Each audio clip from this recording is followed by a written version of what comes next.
Movie की starting पर हमें एक लड़की देखने के लिए मिलती है जिसको बहुत ही बुरी तरह से एक टेबल पर टाई किया होता है और वो वहाँ पर बहुत ही बुरी तरह से रो रही होती है। तभी हमें वहाँ पर एक और आदमी देखने के लिए मिलता है जिसके हाथ में हैमर होता है। वहाँ से हमें एक पर्सन देखने के लिए मिलता है जो एक तरह से उसको छुप कर देख रहा होता है और जहाँ पर हैमर वाला पर्सन उस पर अटैक करता है और जहाँ पर हमें सीन टर्न होता हुआ दिखाई देता है और जहाँ पर हमें मेन मूवी स्टार्ट होती हुई दिखाई देती है और हमें जहाँ पर रोड पर एक टैक्सी चलती हुई दिखाई देती है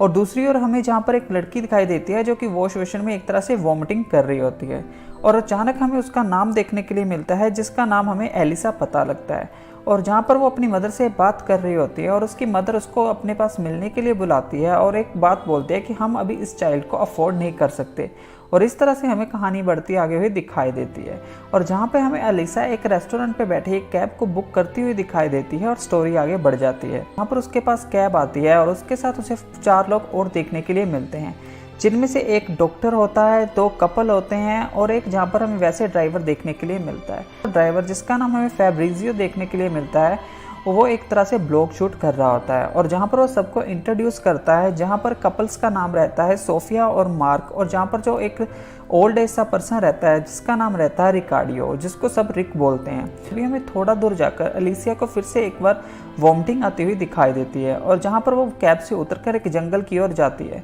यहाँ पर सारे रुकते हैं और जहाँ पर दूसरी ओर हमें वो डॉक्टर रिक एक तरह से किसी से कॉल पर बात करता हुआ दिखाई देता है और जहाँ से हमें ये पता लगता है कि वो अपनी डॉटर से बहुत ज़्यादा प्यार करता है और दूसरी ओर हमें वो कपल आपस में बात करते हुए दिखाई देते हैं जहाँ पर रात को बाकी सारे सो चुके होते हैं और जहाँ पर फैब और मार्क एक तरह से जाग रहे होते हैं। तभी हमें जहाँ पर तेज देखने के लिए मिलता है जब हमें रोड पर एक एनिमल मरा हुआ दिखाई देता है और जहाँ पर फैब किसी तरह से करके गाड़ी के स्टीयरिंग को घुमाता है और गाड़ी जाकर एक तरह से ट्री पर हिट हो जाती है। जैसे ही वो नेक्स्ट सुबह उठते हैं तो मार्क की एक राइट लेग पूरी तरह से ब्रेक हो चुकी होती है। जैसे ही वो कैब से बाहर आते हैं तो वो एक वुडन विलेज में पाते हैं अपने आप को और वहाँ पर उन्हें कोई भी देखने के लिए नहीं मिलता और वहाँ पर उन्हें एक वुडन हाउस देखने के लिए मिलता है। अब जहाँ पर थोड़ी देर के लिए सारे शौक हो जाते हैं कि हमारी कैब एक तरह से रोड साइड पर टकराई थी और हम जहाँ पर मिडल ऑफ द वुड्स में आके कैसे फंस चुके हैं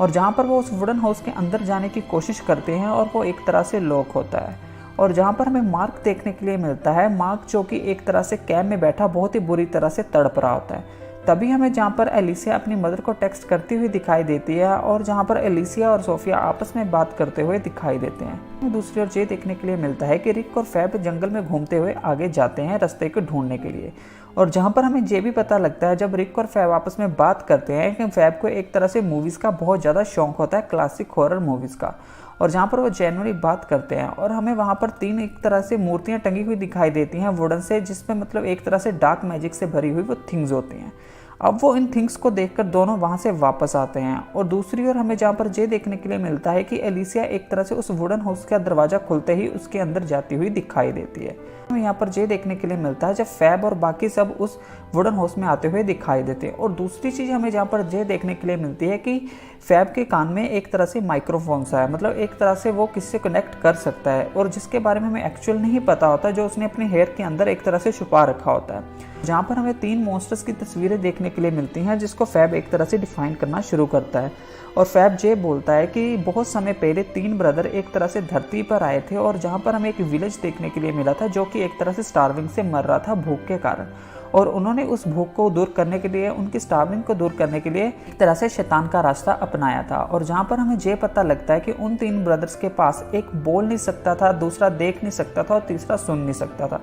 और जहाँ पर एक के पास टंग नहीं थी और दूसरे के पास हमें आंखें नहीं देखने के लिए मिलती और तीसरे के पास कान नहीं होते और जहाँ पर वो 1 बाय 1 ये बताता है कि ये स्टोरी उसकी ग्रैंड मदर ने बताई थी और किस तरह से वो तीनों ब्रदर एक तरह से लोगों की बलि देते थे दूसरों की स्टार्विंग को दूर करने के लिए, विलेज को सर्वाइव करने के लिए। और ये सब सुन के थोड़े से शौक हो जाते हैं और हमें आगे देखने के लिए मिलता है। तभी हमें यहाँ पर रात होती हुई दिखाई देती है और हमें उस वुडन हाउस में एक छोटी सी लाइट जलती हुई दिखाई देती है और जहाँ पर बाकी सब कैब में बैठे सो रहे होते हैं। तभी हमें यहाँ पर ये देखने के लिए मिलता है जब फैब कैब से निकलकर वॉशरूम के लिए जाता है, जहाँ पर हमें ये देखने के लिए मिलता है जब हमें वुडन हाउस से थोड़ी आवाज़ें आनी शुरू हो जाती हैं।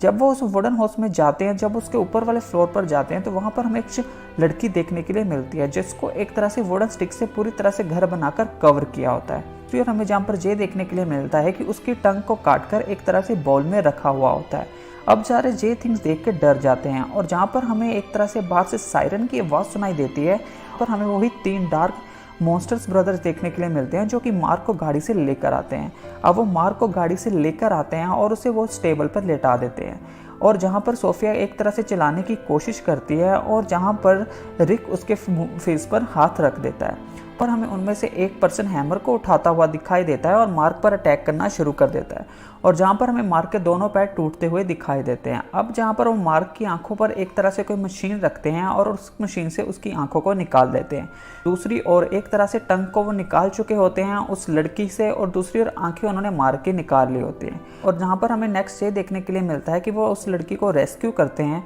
और जहाँ से वो पांचों उस रास्ते को खोजने की कोशिश करते हैं, और जहाँ पर वो पांचों एक जंगल से भागने की कोशिश करते हुए दिखाई देते हैं, और हमें वहाँ पर बहुत सारी कार्स खड़ी हुई देखने के लिए मिलती हैं। अब वो उन कार से थोड़ा ज़रूरत का सामान लेते हैं और हमें फिर से वही सायरन बजते हुए दिखाई देते हैं। जब भी कुछ वहाँ पर होने वाला होता है तब हमें सायरन सुनाई देता है, और जहाँ पर वो सायरन्स को सुन के वहाँ से भाग जाते हैं। और तभी हमें यहाँ पर नेक्स्ट डे देखने के लिए मिलता है जब अलीसिया उस छोटी लड़की से बात करने की कोशिश करती है, और वो जे बोलती है कि जे एक तरह से जंगल नहीं है। अभी हमें यहाँ पर जे देखने के लिए मिलता है जब वो वही उसी वुडन हाउस के पास वापस आते हैं अपनी जगह पर, उन्हें अपनी वहाँ पर कैब ही देखने के लिए मिलती। अब वो जे देखकर शॉक हो जाते हैं, और हमें वहाँ पर एक बियर की बोतल पड़ी हुई देखने के लिए मिलती है जिसको एक तरह से फैब उठा लेता है। अभी हमें यहाँ पर वो पांचों के पांचों उस कैबिन में बैठे हुए दिखाई देते हैं, और जहाँ पर आपस में बात कर रहे होते हैं और 1 बाय 1 उस बियर को पी रहे होते हैं, और फैब उसको पीने से मना कर देता है और बोलता है कि मेरा मन नहीं है जेनुअली। और जहाँ पर वो एक तरह से जे बोलता है कि ये एक तरह से क्लासिक हॉरर स्टोरी लग रही है। और जहाँ पर हमें नेक्स्ट ये देखने के लिए मिलता है जब वो सारे सो चुके होते हैं, तभी हमें यहाँ पर फिर से एक बार सायरन सुनाई देता है, और सोफिया उठकर वुडन हाउस से बाहर जाती है, तो हमें वहाँ पर एक तरह से पूरी तरह से डार्क मैजिक वाला टच देखने के लिए मिलता है। और वहाँ पर हमें देखने के लिए मिलता है कि उन तीनों ब्रदर्स ने रिक और सोफिया को टाई किया होता है, और जहाँ पर हमें बाकी का एंटायर विलेज भी देखने के लिए मिलता है जिन्होंने एक तरह से वुल्फ का मास्क पहना हुआ होता है वुडन से बना हुआ, और जहाँ पर हमें वो स्मॉल लड़की भी देखने के लिए मिलती है जिसको वुडन्स के अंदर कैच किया होता है। यहाँ पर हमें ये देखने के लिए मिलता है कि उनमें से एक ब्रदर सोफिया के लेफ्ट कान को कट करता है और दूसरी ओर एक ब्रदर रिक के राइट कान को कट करता है, और जहाँ पर कट करने के बाद एक तरह से उनकी बलि दे देते हैं, जिसको देखकर सोफिया डर जाती है और सोफिया एक तरह चिल्लाने की कोशिश करती है, और हमें फैब उसको रोकता हुआ दिखाई देता है। यहाँ पर एलिसा फैब से बात करने की कोशिश करती है, और हमें जहाँ पर ये देखने के लिए मिलता है जब फैब के कान में से वो माइक्रोफोन की आवाज़ आनी शुरू हो जाती है। अब जहाँ पर एलिसा जे पूछती है कि जे क्या है, तुम किससे बात कर रहे थे, और वो फैब जे बोलता है कि मैंने किसी से बात नहीं की, और फिर से वो यही पूछती है कि तुम सच बताओ ये क्या हो रहा है, क्या इसके पीछे तुम्हारा हाथ है, तो वो जे बोलता है कि ऐसा कुछ भी नहीं है। अब वो एक तरह से वापस नहीं कर रही होती, और जहाँ पर कोई पीछे से जोर जोर से फैब का नाम चिल्ला रहा होता है उस माइक्रोफोन से, और जहाँ से हमें जे देखने के लिए मिलता है जब फैब जे बोलने लगता है कि तुम ये सब खराब कर दोगी, ये सब नहीं होना चाहिए था। उस समय हमें एलिशिया एक चेयर पर देखने के लिए मिलती है, और जिसके दोनों हाथों को चेयर पर पूरी तरह से सील कर दिया गया होता है मेघ को खुबाकर, और जहाँ पर हमें ये देखने के लिए मिलता है सारे लोग एक तरह से खाना खा रहे होते हैं, और जहाँ पर हमें एक ओल्ड लेडी देखने के लिए मिलती है जिसको फैब अपनी मदर बोलता है, और जहाँ पर उसकी मदर एलिशिया को जे बोलती है कि अगर हम तुम लोग की कुर्बानी नहीं देंगे तो इस विलेज के लोग खाएंगे क्या, इस विलेज के लोगों की भूख कैसे मिटेगी। तभी हमें जहाँ पर पीछे से एक गाड़ी आती हुई दिखाई देती है, और जहाँ पर हमें फैब की मदर उसमें जाती हुई दिखाई देती है। सीन टर्न होता हुआ दिखाई देता है, और हमें एलिशिया एक रूम में पड़ी हुई दिखाई देती है, वो जो कि पूरी तरह से ब्लड से भर चुकी होती है, और जहाँ पर हमें एक तरह से सारे के सारे कैमरे देखने के लिए मिलते हैं। अब हमें जहाँ से ये पता लगता है कि ये पूरे का पूरा सेटअप था, और जहाँ पर हमें फैब एक तरह से रियल हॉरर मूवी शूट करता हुआ दिखाई दे रहा था, क्योंकि जहाँ पर फैब खुद आकर जे एलिशिया को बताता है कि ये दुनिया की सबसे बेस्ट हॉरर मूवी होने वाली है, क्लासिक हॉरर मूवी, क्योंकि इसमें सब कुछ रियलिटी है। और जहाँ पर एलिशिया जे बोलती है कि वो एक तरह से हंसने लगती है फैब के ऊपर, वो जे बोलती है कि ये एक तरह से सेम मूवी है, जहाँ पर एलिशिया किस तरह से करके उस आयरन की पिन से अपना हाथ निकालती है और जहाँ से भागना शुरू करती है। 1 बाय 1 उन सारे रूम्स को देखती है। यहाँ पर फर्स्ट रूम उसे जे देखने के लिए मिलता है, फर्स्ट वो से वो 3 मास्क देखने के लिए मिलते हैं जो 3 ब्रदर ने पहने हुए होते हैं। यहाँ नेक्स्ट सीन देखने के लिए मिलता है जब फैब अपनी वैन में होता है, और जहाँ पर उसकी वो छोटी सिस्टर भी देखने के लिए मिलती है जिसका हमें नाम पता लगता है कियारा। अब जहाँ से हमें ये पता लगता है कि फैब और कियारा दोनों सिस्टर हैं और कियारा भी उसका रोल प्ले कर रही थी। पर कियारा ये बोलती है कि अब मैं इस रोल से बहुत थक चुकी हूँ, तुम्हें इस मूवी को जल्दी ख़त्म करना चाहिए।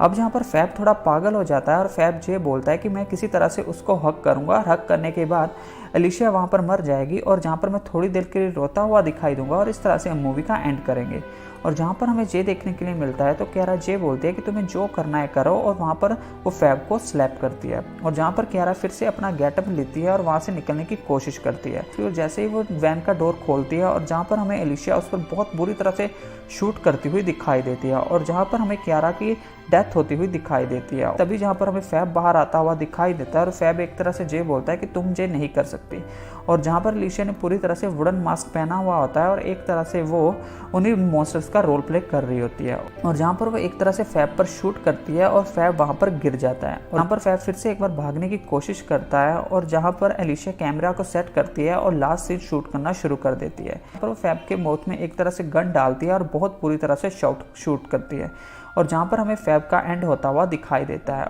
और जहाँ पर एलिशिया उस कैमरा को ऑफ करती है और ये बोलती है कि अब मूवी का एंड हो चुका है। तभी हमें यहाँ पर एलिशिया एक तरह से अनकॉन्शियसली जंगल से बाहर जाने का रास्ता ढूंढती हुई दिखाई देती है और हमें वहाँ पर एक लड़का देखने के लिए मिलता है जो कि बहुत छोटा होता है। जब वो उसको शूट करने की कोशिश करती है तो वो एक तरह से उसके पीछे पीछे चलने लगती है। जैसे ही वो उस जंगल से बाहर आती है तो वो सीधा एक बीच से कनेक्ट होता है और जहाँ पर हमें पढ़ने के लिए मिलता है कि वो जंगल एक तरह से रिस्ट्रिक्टेड है या फिर उस पर कुछ और लैंग्वेज में लिखा हुआ होता है। यहाँ पर एक तरह से एलिशिया चलते चलते सीधा ही पानी में कूद जाती है और जहाँ पर सारे पर्सन उसको वीडियो को शूट कर रहे होते हैं। और अभी हमें नेक्स्ट सीन देखने के लिए मिलता है लास्ट, जहाँ पर हमें एक लड़का एक ग्रुप में चैट करता हुआ दिखाई देता है और जहाँ पर वो उसी ब्लडफ्लिक्स पे ऐप पर जाके एक तरह से मूवी को चलाने की कोशिश करता है। और जिस तरह से फैब बोल रहा था कि ये मूवी बहुत ही अच्छी होने वाली है और वो उसको देखकर एक तरह से डिसलाइक कर देता है और हमें मूवी का एंड होता हुआ दिखाई देता है। मेरे ओपिनियन से एक क्लासिक हॉरर स्टोरी बहुत अच्छी मूवी है। इस मूवी की सबसे अच्छी बात क्या है कि मूवी को आप थोड़े वक्त के लिए भी आगे नहीं करना चाहोगे। जिस तरह से स्टोरी का बिल्डअप स्टार्टिंग से किया गया है, जिस तरह से आपको इसमें थिंग्स दिखाई गई हैं और स्पेशली जो मूवी का एंडिंग है, जो लास्ट के 20 से 25 मिनट्स हैं, वो इस तरह से बिल्ड किए गए हैं कि आप मूवी को मतलब छोड़ नहीं सकते। बहुत ही अच्छे कंसेप्ट से मूवी बनाई गई है और लास्ट पर जो सीन दिखाया गया है शूट आउट वाला, वो बहुत ही देखने में रियलिस्टिक सा लगता है जिस तरह से उसकी साउंड हमें सुनने के लिए मिलती है। और स्पेशली ये मूवी आप अपनी फैमिली के साथ भी देख सकते हो। इस मूवी में आपको एक सिंगल किसिंग सीन तक भी नहीं देखने के लिए मिलेगा, क्योंकि बहुत रेयर मूवीज अभी के टाइम में आ रही हैं जिनमें आपको कुछ ऐसा देखने के लिए मिले जो आप अपनी फैमिली के साथ या अपने ब्रदर या फिर वैसे सिस्टर के साथ बैठकर मूवी देख सको। तो मेरे अकॉर्डिंग ये बहुत ही अच्छी मूवी है। आई होप कि आपको हमारी जो क्लासिक हॉरर स्टोरी की एक्सप्लेनेशन अच्छी लगी हो। अगर अच्छी लगी हो चैनल को सब्सक्राइब कर देना, वीडियो को लाइक कर देना। मिलेंगे हमारी नेक्स्ट वीडियो में, तब तक के लिए